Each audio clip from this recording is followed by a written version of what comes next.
Hello, how we doing? Um, for those new to Zoom, if you look at if you scroll over the bottom of your window, you'll see the chat portion. Click on chat, and we'll be asking you questions. You can respond that way. For those new to the forum, hey Jonas, how we doing, man? We good? Mr. Khan. Mr. Khan. Mr. Khan.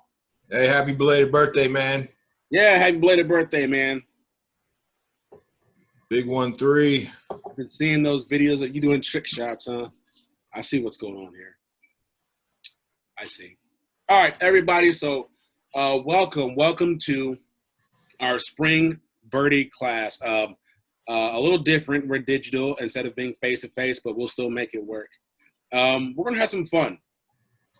What we're going to do today is go over a course overview of what we'll be looking like, what it would look like for our spring registration digitally. We'll have slides for the digital yardage book. If you did not see the digital yardage book, if you go to tftco.org, there is a TFTCO at home button. Click on that, and then you'll scroll down and you'll see the yardage book for Birdie or any class that you want to attend. And also all the recordings will be on there as well.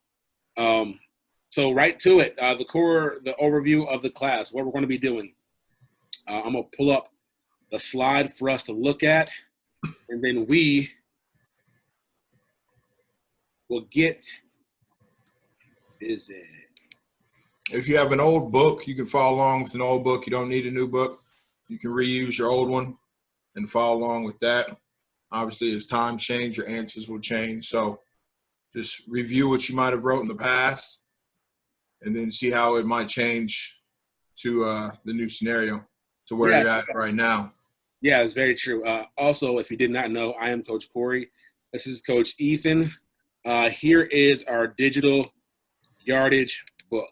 So what we're going to do for today, again, we're going to go over a quick overview of what's going to be learned during this session. So we're going to scroll up. The first T code of conduct, as always, respect is all over our code of conduct. Again, we believe that if respect is done right, everything else should fall in line. So we put a lot of emphasis on respect. Then, of course, you go to the first part, your name, hometown, the first T of, the school, grade, all the other stuff, and you go straight into questions. So a snapshot of what you'll learn and apply at the Birdie level. So the Birdie level is all about dreams and goals, separating the two and figure out how to use goals to get to dreams, setting positive goals, what is not a positive goal, all those things. The different types of goals and getting to your goal and what it looks like, and then dealing with challenges along the way towards your dream with goals, dealing with goals. So that will be the overview, and then we'll go over in great detail the golf skill and healthy habit. Today's healthy habit is safety. We'll go over that a little later. So I just want to give you a quick overview of what it looks like and what's going to be done for the upcoming classes. So for next week, I want you to look over the first 6 pages, have some answers, and then we're going to dive right into it. Actually 7 or 6, yeah, and then we'll dive right into it. Again, if you cannot find the yardage book, go to tftco.org, click on the TFTCO at home icon, and scroll down. Then you'll find the icon that has digital yardage book, and you'll get the same exact layout I just pulled up. All right. Hey, Corey, did you want to go into a little bit about maybe those who haven't been in the Birdie class before, just what the Birdie level is? Yes.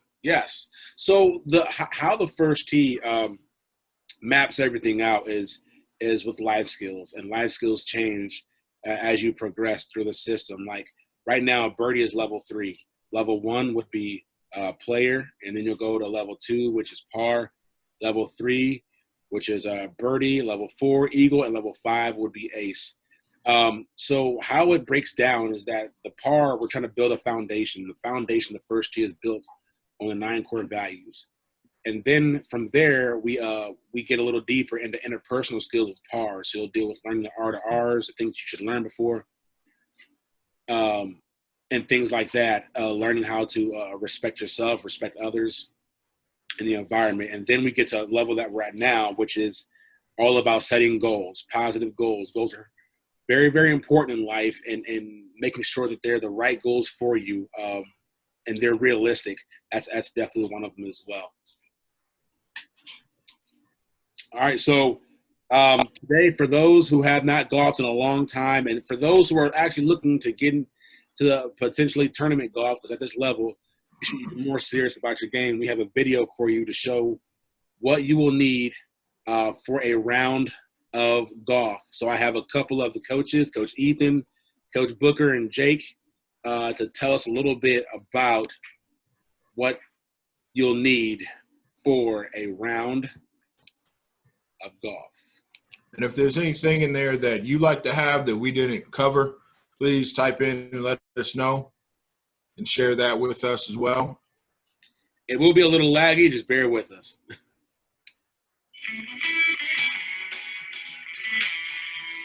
All right, gentlemen, we're getting ready to play a round of golf. What is everything we need to have a successful round of golf? One of the things that I recommend is proper golf attire. That's a collared shirt and pants that are not jeans. I definitely think some healthy snacks, and then along with that, some water. Very good. What else do we need, Coach Book? So to add on to what I said earlier, golf shoes as well. Not recommended, but if you have one, they help. Yeah, definitely. I think a towel, because if it gets wet out, or just if you get dirt or grass on your club, you just wipe it off and continue playing without everyone's clean clothes. Yeah, so you can clean your golf ball off, clean off your clubs. You might get a little sweaty, so you can wipe your hands dry. Very good. That takes us. So what's on your hand there, Coach Book? Golf gloves. Strongly recommended. Do you have to have one? No, you don't have to have one. Okay. What else do we need, gentlemen? I definitely think if you look at the weather beforehand, you can see if it's going to be rainy, windy, what the weather is supposed to be like. So make sure you bring an umbrella, a jacket. Awesome. So as far as golf material, like you gotta have plenty of golf tees, right? Yeah. What else? Definitely a couple pencils in case one breaks and your friend playing card doesn't have it.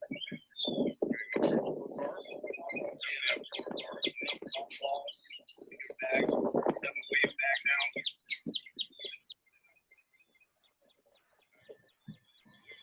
Well, golf balls, you're done for the day, right? Yeah, very good, right?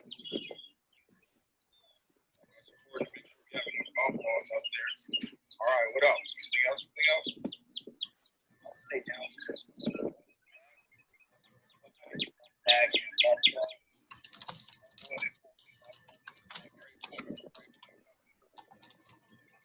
Gloves match. Awesome. All right, ladies and gentlemen, we just learned what all we need to play a successful round of golf. Now we're going to go into how we actually play a hole of golf. First, we have Coach Booker here who's going to talk about our teeing area and how we start the hole. Coach Booker. All right, we start the hole in between what's called the tee markers. This is the right side, this is the left side. Now, I'm allowed to tee off, not in front of the markers, but a maximum of 2 club weights behind the tee markers. So, over at the next club weights, this is as far as I can go. What's up, Jake? Nice shot, bud. Hey everyone, so this is Booker's first shot from the tee box, and it is considered the first stroke on the hole. Now, it landed in the fairway, which is the most ideal place for a shot on a hole. Why, you ask? It is tightly rowed, and as you can imagine, it's much easier to get out of short grass than out of the rough. Now, the difference between a rough and a fairway is obviously the rough is much higher than the fairway. At some courses, the rough is very high. And also the rough is very rough to get out of.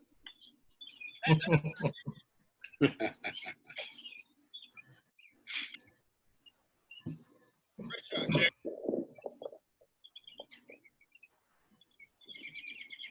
All right, ladies and gentlemen, now that brings us to the first thing I'm going to do is mark my ball.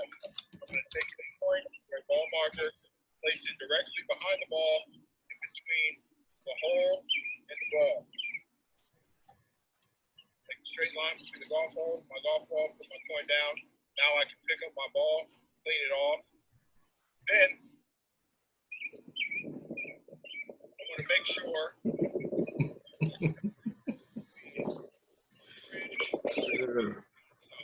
fringe is along the grass right around the putting green. And then besides that, you'll have rough. And on the green, there's absolutely no running. You cannot hit your club or make any marks on the green. And say your golf ball hits the green, makes a mark, I'll then take my divot tool, repair the green, tap it down so it's nice and smooth. So this is our third shot. Coach Book's drive was 1, Jake's hit was 2. Now we're putting 3. So this is a par 4, so we'll be actually putting for a birdie or 1 under par. All right, ladies and gentlemen, here's our putt for birdie.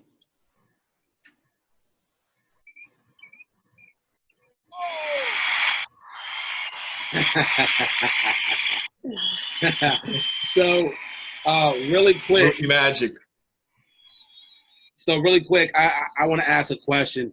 Does everybody out there know what par is, what par means, or what the scoring terms are, like whether it be an ace, eagle, birdie, par, bogey, double bogey? Do we all know what those mean?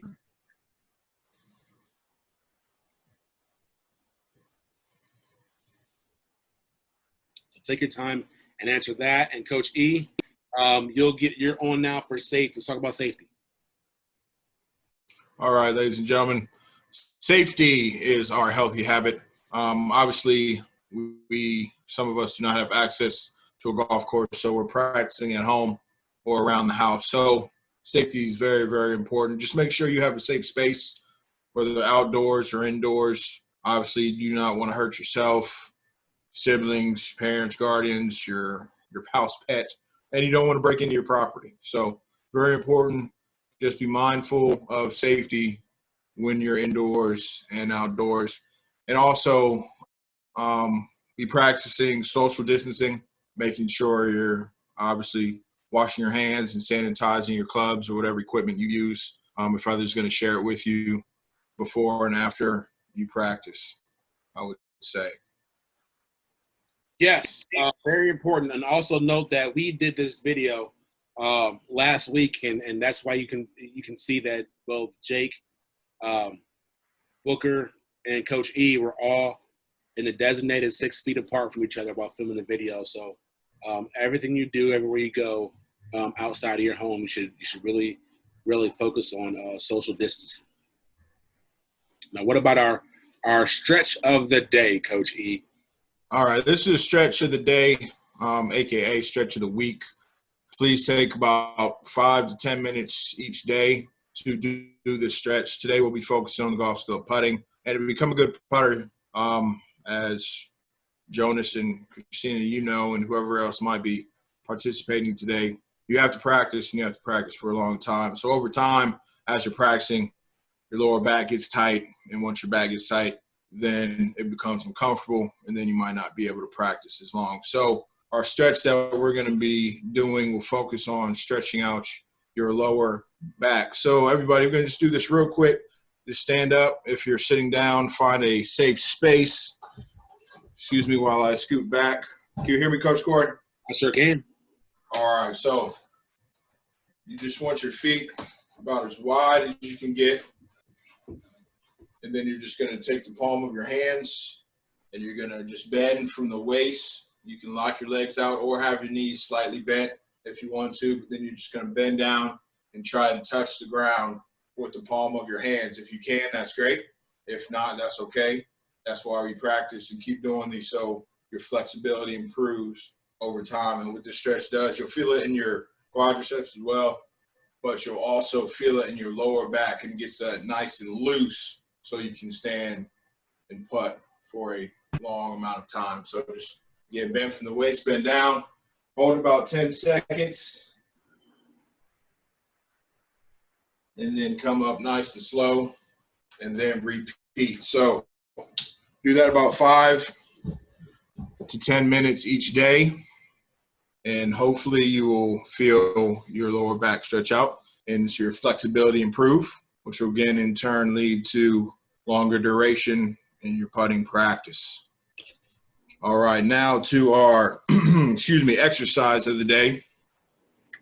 Again, you want to have a strong lower back, and a strong core for all the golf swing, both putting as well, because you'll be standing again. So Coach Corey is going to bring up our exercise of the day on the slide. We were doing a plank. So your challenge is today, and during the rest of the week, try and do at least 1 minute, build yourself up to 1 minute plank, whether it's the push-up style plank like that you see on your screen, or the other style, which is you're resting on your forearms. Your forearms are on the ground, and you're trying to, just like this here. So whichever style is most comfortable for you is perfectly fine. Try and work your way up to a minute. And if you can get to a minute and want to go further, that's awesome. Try and do that. So every day this week, I challenge you to do at least a 1 minute plank and build yourself up. Again, if you don't start off a full minute, that's okay. That's perfectly fine. Just build your way up the best that you can. Push yourself each day. Try and go a few seconds longer if you can. Cool. So this is the portion of the class where we're going to get together for the golf instruction portion. Coach Ethan is probably one of the best putters that I've ever seen. And that's just a fact. So it made only sense that he would give instruction out on putting. So I want you to pay attention. Everybody get a club, get your ball, or anything you'll need to go over this with Coach E so you can practice it at home right now.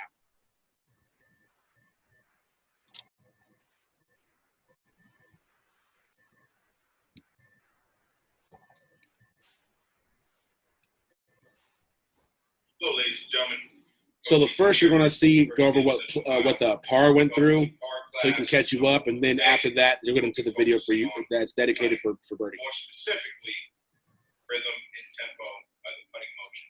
Now, you should have already watched the inner video where we focus on our posture, grip, and alignment. So with that, and let me pause that there for 1 second. What he just said is that you should have already watched the video. So there was a video that we sent out an email. I think it's on our website as well. It goes over posture, grip, and alignment, PGA, and it also goes over the components of the club. That way, when Coach Ethan is speaking golf, whether it be talking about the face turning over or the heel opening up, then you'll be able to follow along. So again, see that video if you're confused with some of the things he's saying. Get into your setup with a proper grip, posture, and alignment. And we'll be focusing on our shoulder rock motion and trying to get even tempo the best that we can, rocking back and forth. Rhythm and tempo is extremely important if you want to become a good putter. Because once you have a consistent rhythm and tempo, then you can start judging your distance control or distance response in a much better manner. So we have a couple cues when it comes to helping you create a good rhythm and tempo. One thing you can do is create something that you're saying. Maybe it's 1, 2, 1, 2. Maybe you think of it like a clock or a metronome where you go tick, tock, tick, tock.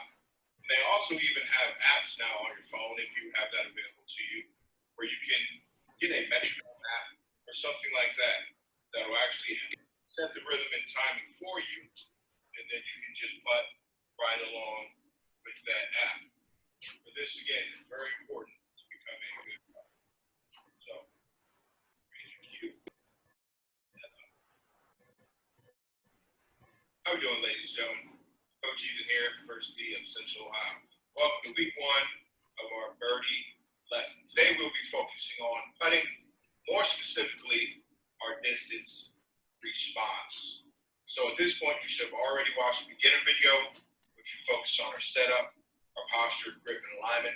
Then you should have watched our par video, which focuses on rhythm and tempo. Now we're going to take those two lessons and further it on distance response. Distance response is extremely important if you want to become a good putter. You have to control how far you can hit the golf ball.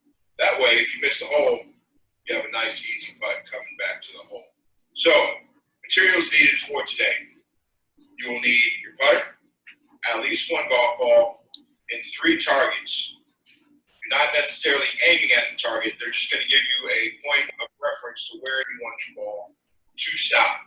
So, I have 3 golf balls set up 2 feet apart. So my first putt, I'm going to try and stop the golf ball at this golf ball here at 2 feet.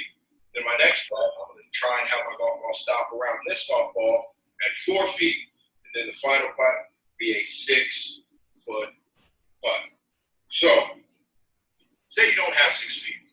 However many feet you have available in your house to putt, that is perfectly fine. So if you only have 4 feet, then you can cut it to 2 golf balls 2 feet apart, or 3 feet, maybe 1 foot putt, and then a 2 foot or 3 foot putt after that. Whatever you have is perfectly fine. So we're going to get in a good stance here with our golf ball in the center. We're going to get our rhythm and tempo going, make sure you can really feel that rhythm and tempo that you want. Now, one thing you understand is to control the distance of the ball. Once you have your rhythm and tempo down, the only thing that changes is how far you take the club back. That will determine how far the golf ball then goes. So for this first putt, it's going to be a nice, easy, short motion, back and forth. Went a little long. That's the first one. Then I'll knock that out the way. Then I go on to golf ball number 2, trying to hit my 4-foot putt here.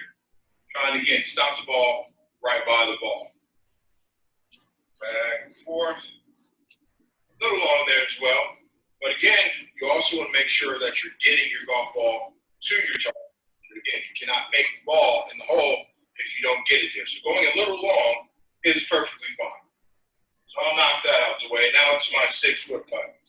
I have a golf hole here, so I'm going to actually try and make it in the hole. But again, if you do not have a golf hole or anything like that, just try and get the ball to your target and have it stop as close to it as you can, but make sure you get it there.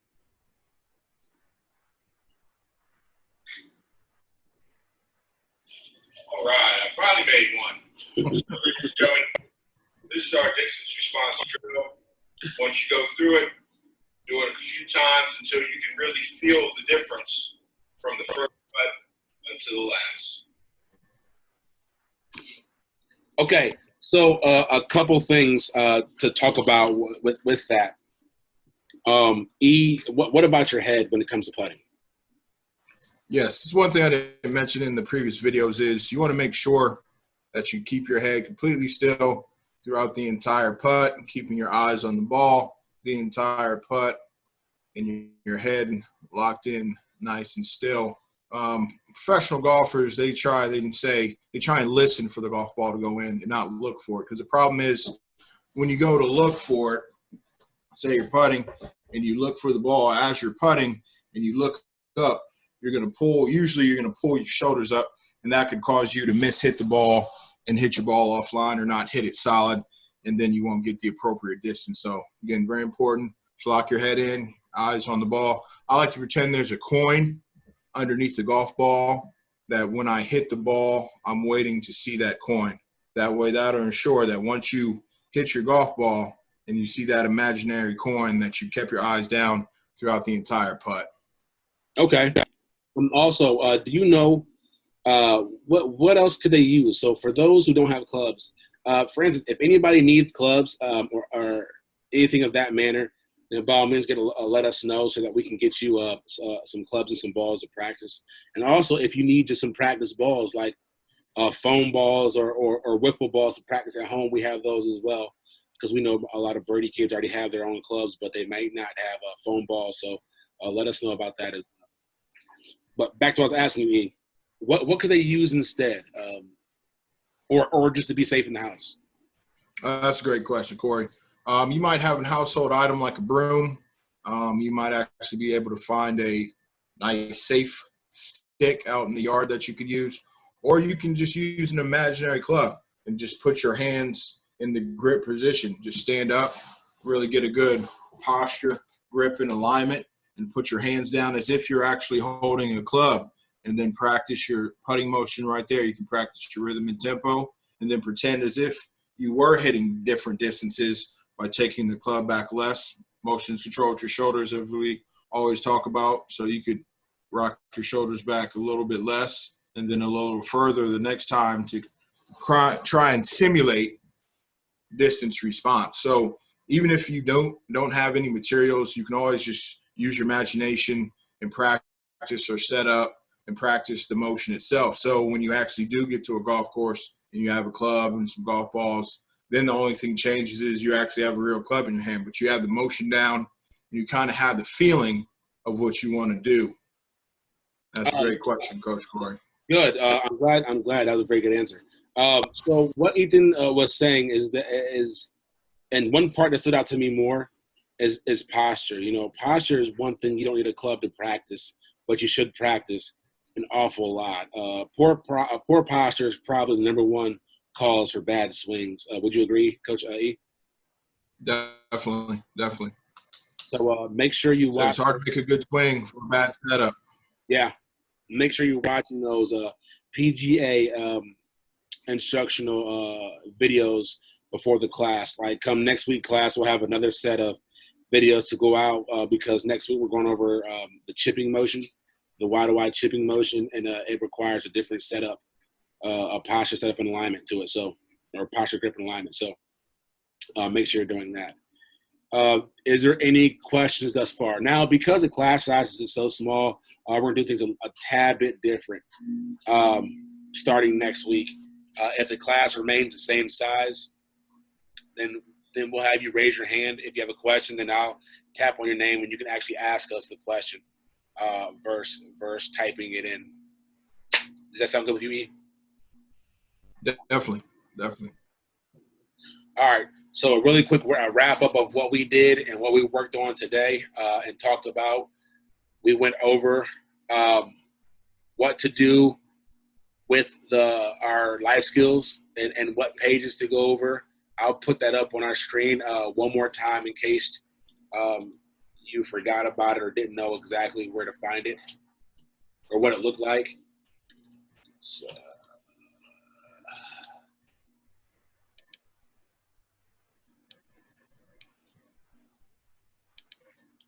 again, our Birdie Yardage book, you can find it at tftco.org. Click on the TFTCO at home icon, and it brings you right to the digital yardage books and all the lesson plans throughout the spring session.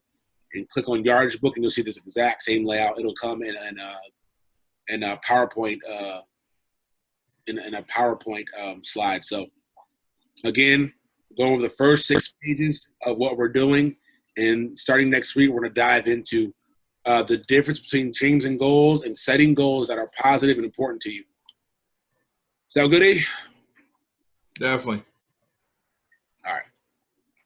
People, that is it. That is our time for today. If you have any questions, come prepared for next week, and we'll try to answer those and have your stuff caught up and done in your books. If you don't have access to a printer, can't print them off, then just get a piece of scrap paper and follow along. That way, when we call on you for your answers, you can get them to us.